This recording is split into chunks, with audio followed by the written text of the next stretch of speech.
Capítulo 1. Prólogo. Advertencia. Solo les recuerdo que habrá un crossover con el Nasuverse. Así que esperen que también aparezcan personajes del Nasuverse. En una casa común y corriente, un hombre de piel bronceada, cabello negro y ojos oscuros se relajaba en su sofá, hojeando el último capítulo de Jujutsu Kaisen en su teléfono. Capítulo 235. La implacable batalla entre Satoru Gojo y Sukuna, quien ahora habitaba el cuerpo de Megumi, junto a Mahoraga. Estaba inmerso en la tensión de la pelea, pero una leve sonrisa se dibujaba en las comisuras de sus labios. No estaba leyendo esto en ningún sitio web oficial. Dato curioso. Era pirateado. Mientras hojeaba las páginas, absorbiendo la acción explosiva y la agitación emocional, su pulgar se congeló al llegar al momento culminante. Descansa en paz, Rojo, murmuró, casi para sí mismo, con un ligero matiz de arrepentimiento en sus palabras. Con un suspiro, apagó su teléfono. La pantalla opaca reflejó su rostro. Aunque no decía estar obsesionado con Gojo, le gustaba. Su muerte fue más dura de lo esperado.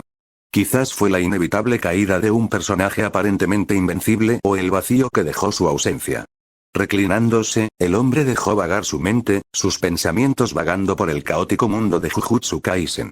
¿Y si hubiera formado parte de ese mundo?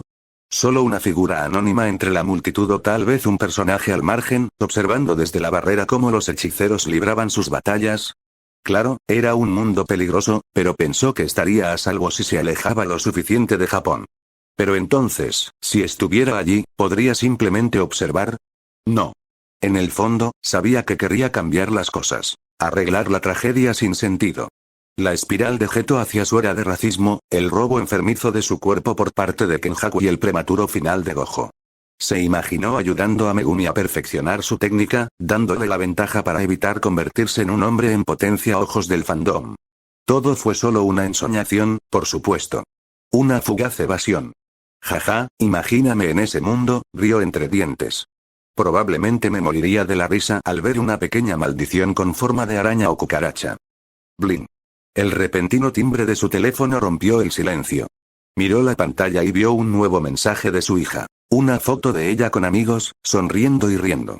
Sonrió suavemente, y su ánimo mejoró. Ella era su mundo. Un padre soltero criando a una hija que lo enorgullecía cada día. Se tenían el uno al otro, y aunque no eran ricos, su vida era cómoda. De clase media alta, si se le pudiera poner una etiqueta. Su éxito laboral, un alto cargo en una empresa consolidada, le proporcionaba estabilidad financiera, pero prefería la sencillez de su modesta casa. Solo él y su hija. Era todo lo que necesitaban. Su mirada se desvió hacia el portarretratos cercano con una foto de él, su hija y su esposa. Su difunta esposa. Ella había sido el corazón de la familia, y aunque ya no estaba, le gustaba pensar que estaría orgullosa de ambos. De cómo seguían adelante, aún felices, aún apoyándose el uno al otro. Anillo. De repente, su teléfono volvió a sonar. Esta vez, era una llamada de su mejor amigo desde la secundaria, Daniel.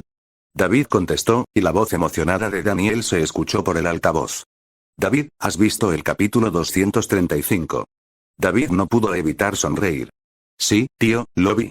Triste, ¿verdad? Descansa en paz, Gojo. Amigo, fue inesperado, pero a la vez esperado. Exclamó Daniel, claramente atrapado en su habitual mezcla de exageración y análisis.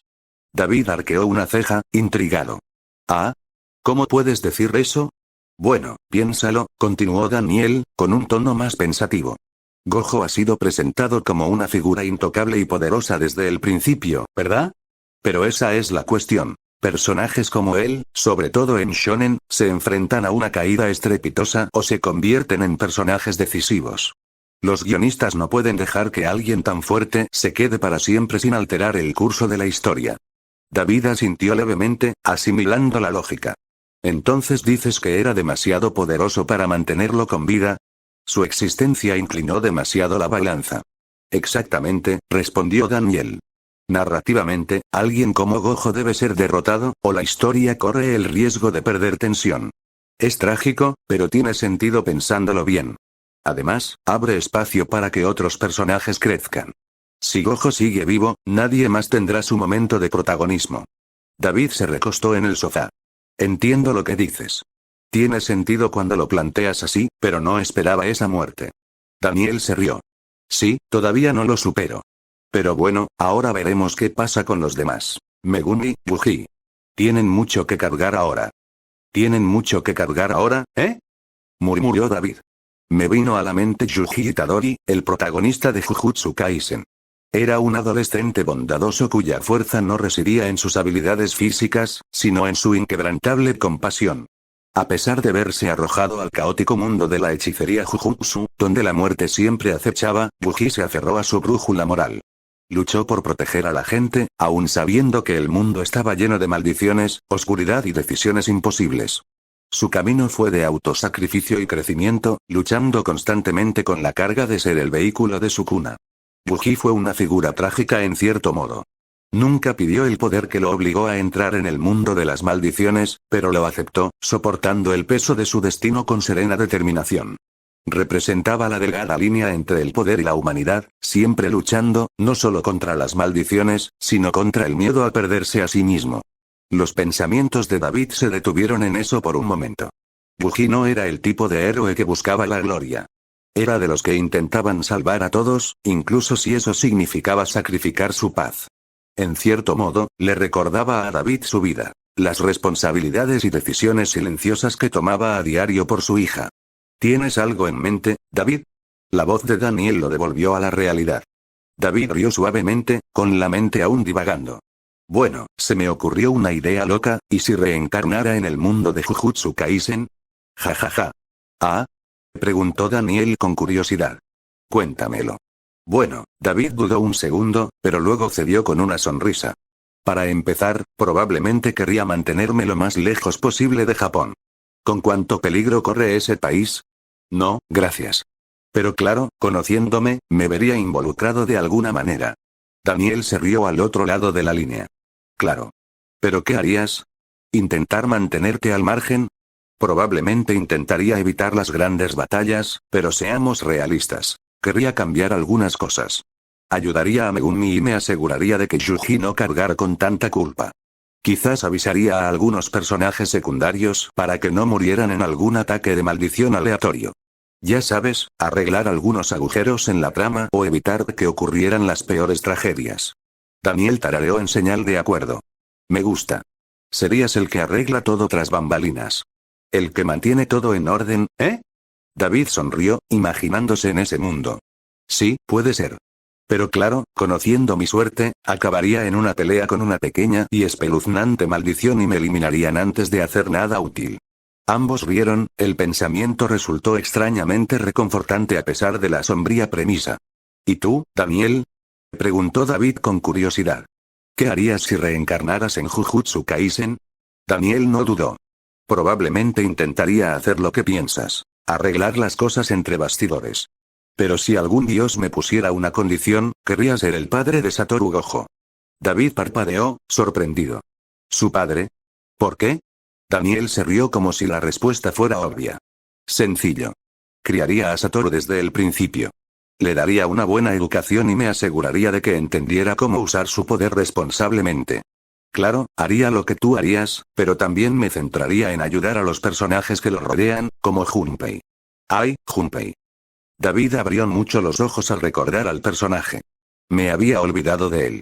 Junpei y Yoshino. La mente de David llenó rápidamente los detalles. Había sido un estudiante de preparatoria común y solitario, víctima de acoso escolar, que se desilusionó del mundo. En su breve arco argumental, Junpei había caído víctima de las manipulaciones de Maito, quien usó su ira y dolor para atraerlo al lado oscuro del Jiu-Jitsu. Junpei no era malvado por naturaleza, pero la vida le había dado una mano tan terrible que no podía ver la luz. Solo quería escapar de su sufrimiento, y Maito lo aprovechó, convirtiéndolo en una herramienta para sus perversos propósitos. La tragedia del personaje de Junpei reside en lo cerca que está de la redención. Yuji le había tendido la mano, y por un instante, pareció que Junpei podría elegir un camino mejor. Pero en un cruel giro, el destino de Junpei quedó sellado cuando Maito mutó su cuerpo en una forma grotesca y maldita. Su muerte fue uno de los momentos más desgarradores de la serie, un símbolo de lo oscuro que podía llegar a ser el mundo de Jujutsu Kaisen. David suspiró, sintiendo el peso de la trágica historia de Junpei. Tío, Junpei no se merecía lo que le pasó. Yo también querría cambiar su destino. Intentaría detener a Maito antes de que llegara a Junpei si estuviera allí. Darle al chico la oportunidad de vivir una vida normal, o al menos una mejor. La voz de Daniel se suavizó. Sí. Podría haberse salvado. Ese fue uno de los momentos de la serie que más me impactó. Si alguien hubiera estado ahí para él antes, si hubiera tenido algo más que Yuji ofreciéndole una salida, David asintió, con la mente llena de posibilidades. Quisiera estar ahí para él. Detenerlo antes de que caiga demasiado. Ayudarlo a ver que el mundo no es del todo malo. Exactamente, asintió Daniel. Por eso querría ser el padre de Satoru. Con su fuerza, podría haber ayudado a Junpei como nadie más. Me aseguraría de que usara su poder para salvar a gente así. David sonrió, absorto en la hipótesis. Me gusta tu forma de pensar. Quizás podríamos cambiar las cosas si ambos reencarnáramos en ese mundo. Chocar. El agudo sonido de cristales rotos resonó en la cocina, sobresaltando a David. Su pulso se aceleró al levantarse, agarrando el teléfono con fuerza. David, ¿qué pasa? La voz de Daniel sonaba ansiosa por el altavoz. Creo que algo, o alguien, entró a la fuerza en mi casa, murmuró David, con voz firme pero baja. Vuelvo enseguida, Daniel. No mates accidentalmente. David colgó la llamada bruscamente, con la mente completamente concentrada. Se dirigió lentamente a la cocina, con los sentidos alerta. Sus pasos eran casi silenciosos al acercarse. La tenue luz del pasillo proyectaba largas sombras en las paredes. Cada respiración se sentía demasiado fuerte en el silencio. Al llegar a la puerta de la cocina, abrió los ojos de par en par al ver lo que veía. Su ventana estaba destrozada, con fragmentos de vidrio esparcidos por el suelo. Alguien había entrado. Su corazón latía con fuerza, pero su cuerpo se movía con precisión controlada. Examinó la habitación con atención, pisando con cuidado el cristal, con la mirada fija en cada rincón, en cada sombra. El silencio era opresivo. Sabía que no estaba solo. Crujir. El suave sonido de una tabla del suelo moviéndose tras él le provocó una sacudida instintiva. Sin pensarlo, David se giró y asestó una potente patada dirigida directamente hacia atrás. Su pie impactó contra carne sólida, y un gruñido de sorpresa escapó del intruso cuando la fuerza de la patada de David lo hizo tambalearse hacia atrás, estrellándose contra la pared cercana. El intruso cayó al suelo con fuerza, gimiendo de dolor. David no lo pensó dos veces. Retrocedió un paso, con el cuerpo tenso y la adrenalina corriendo por sus venas. Evaluó rápidamente la situación. Dos figuras más acechaban en las sombras cerca de la entrada de la cocina. 3 en total. Su mente corría. No eran ladrones al azar. Se habían movido con demasiado sigilo, con demasiada cautela. David apretó los puños, con el cuerpo enroscado y listo, preparado para lo que viniera después. 1 menos. 2 para el final. Los 2 ladrones restantes, al darse cuenta de que su compañero había caído, intercambiaron miradas. Luego, sin decir palabra, sacaron cuchillos de sus bolsillos, cuyo frío metal brillaba bajo la tenue luz de la cocina. David entrecerró los ojos e instintivamente adoptó una postura defensiva. Un pie ligeramente atrás, el peso equilibrado y los brazos levantados pero relajados. Sentía la tensión crepitar mientras se preparaban para la carga. Su corazón latía con fuerza, pero su mente estaba tranquila y su cuerpo listo. Se había estado preparando para algo así desde el fallecimiento de su esposa.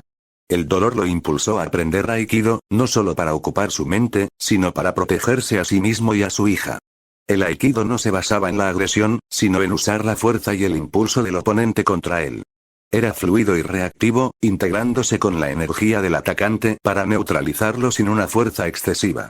Con un impulso repentino, los 2 ladrones corrieron hacia adelante, con los cuchillos destellando mientras se abalanzaban sobre él. David se movió con agilidad, esquivando la puñalada salvaje del primer hombre. Agarró la muñeca del ladrón con precisión, girando su cuerpo hacia el impulso del atacante y derribándolo sin esfuerzo al suelo con un movimiento suave y circular. El hombre cayó al suelo con fuerza, su cuchillo resonando al alejarse, mientras el agarre de David se apretaba, inmovilizándolo. El segundo ladrón estaba detrás, atacando hacia abajo, apuntando a la espalda de David. Sin dudarlo, David soltó al primer hombre y se giró para encarar al segundo, desviando la mano que sostenía el cuchillo con un movimiento rápido y controlado. Con la otra mano presionó el hombro del atacante, haciéndole perder el equilibrio. Con un movimiento rápido, David le retorció el brazo, obligándolo a caer de rodillas con un gesto de dolor. Pero estos hombres no se rendirían sin luchar. El primer ladrón se puso de pie de un salto y cargó de nuevo. Los instintos de David cambiaron. Esto requería algo más decisivo. Un destello de determinación cruzó el rostro de David al cambiar de táctica. Ahora estaba recurriendo al arte más brutal del Kopojutsu, una técnica centrada en la estructura esquelética. A diferencia de la redirección fluida del Aikido, el Kopojutsu se centraba en romper, destruir los huesos y las articulaciones del atacante. El primer ladrón asestó un puñetazo, pero David se movió con rapidez, abriéndose paso entre su guardia. Agarró la muñeca del hombre y la retorció bruscamente mientras le clavaba la rodilla en el codo. Grieta. El repugnante sonido de huesos rompiéndose llenó la cocina mientras el ladrón gritaba de dolor, con el brazo colgando inútilmente a su costado. El segundo ladrón, aún agarrado por David, entró en pánico e intentó zafarse, pero los movimientos de David eran controlados y precisos. Atacó con precisión de nuevo, alcanzando la clavícula del hombre con un golpe seco y descendente con la palma. Grieta. Otro ataque brutal. El segundo ladrón cayó al suelo, agarrándose el hombro con dolor, y el cuchillo se le cayó de la mano. David se quedó de pie junto a ellos, con el pecho subiendo y bajando con la respiración controlada, y el cuerpo vibrando de adrenalina. Observó a los intrusos con la mente alerta, consciente de que los había incapacitado sin matarlos, pero que esa noche ya no representarían una amenaza. Estallido. El agudo disparo resonó por la habitación, y David sintió un dolor punzante en el pecho. Su cuerpo se sacudió hacia atrás y se quedó sin aliento. Por una fracción de segundo, no pudo comprender qué había sucedido. El mundo se ralentizó a su alrededor mientras se giraba, haciendo una mueca, para buscar el origen del ataque. Otro ladrón estaba en la entrada de la cocina. Su arma estaba en alto, el cañón aún humeando. Una mirada fría lo observaba fijamente. Las rodillas de David se doblaron al sentir el dolor que irradiaba desde su pecho, y se desplomó sobre el frío suelo de baldosas. Su corazón latía con fuerza, cada latido le enviaba oleadas de agonía, pero apretó los dientes. No podía caer así. No ahora. No aquí. Tenía que seguir luchando. Su hija, lo necesitaba. Con un gruñido, David apretó las manos temblorosas contra el suelo, intentando incorporarse. Su visión se nubló, la habitación daba vueltas a su alrededor, pero se obligó a moverse.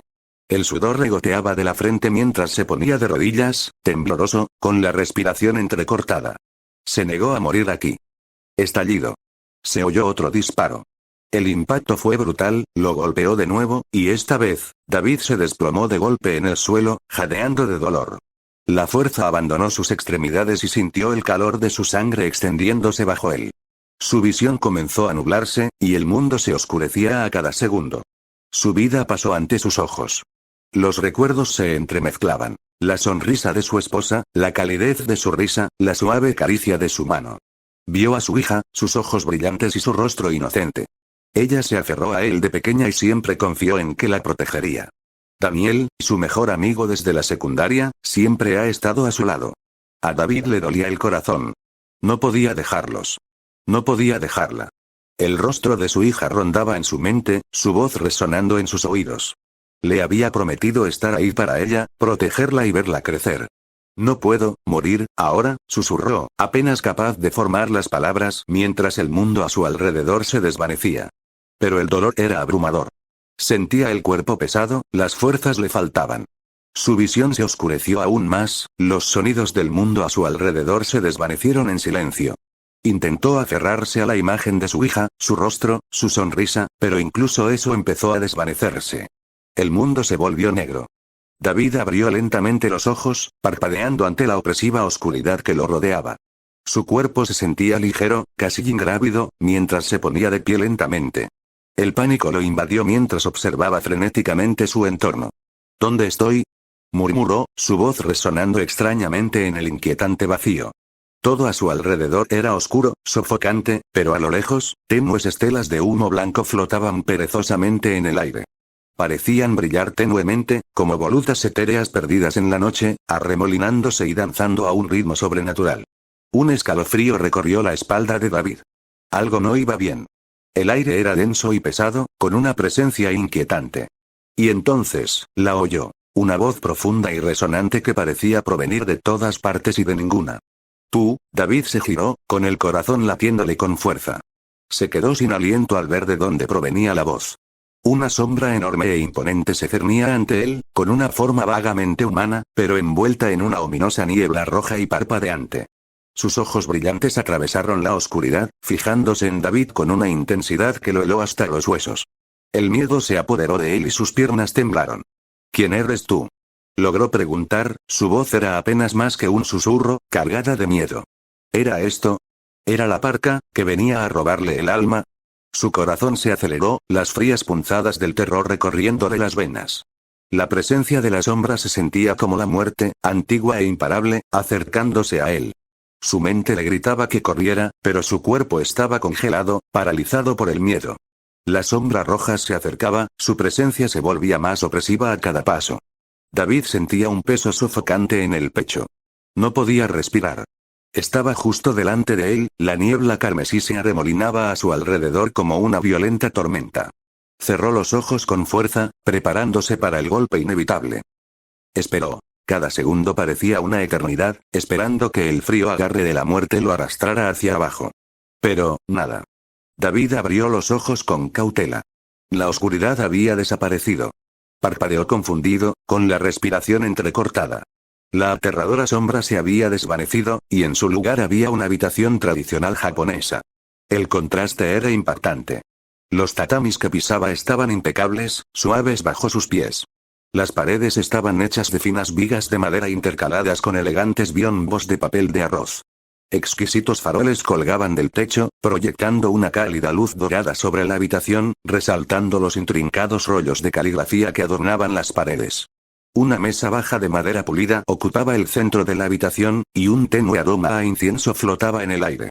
Todo en este espacio era refinado, antiguo y rebosante de calma, y, sin embargo, la mente de David se llenaba de confusión. ¿Qué pasa?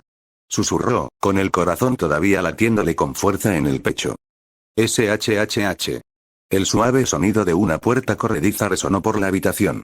David se giró para encarar la fuente, abriendo mucho los ojos al ver una figura. Un chico de llamativo cabello blanco y penetrantes ojos azules entró, con movimientos gráciles al cruzar el umbral. Vestía un kimono azul tradicional, una tela rica y elegante bordada con intrincados diseños. A pesar de su apariencia juvenil, irradiaba un inmenso poder, y algo en él le resultaba familiar. A David se le cortó la respiración al reconocerlo. El cabello blanco. Los penetrantes ojos azules. El chico que ahora estaba frente a él era inconfundible. Era Satoru Gojo, de pie frente a él como si hubiera sido sacado directamente de las páginas de Jujutsu Kaisen. Fin del capítulo.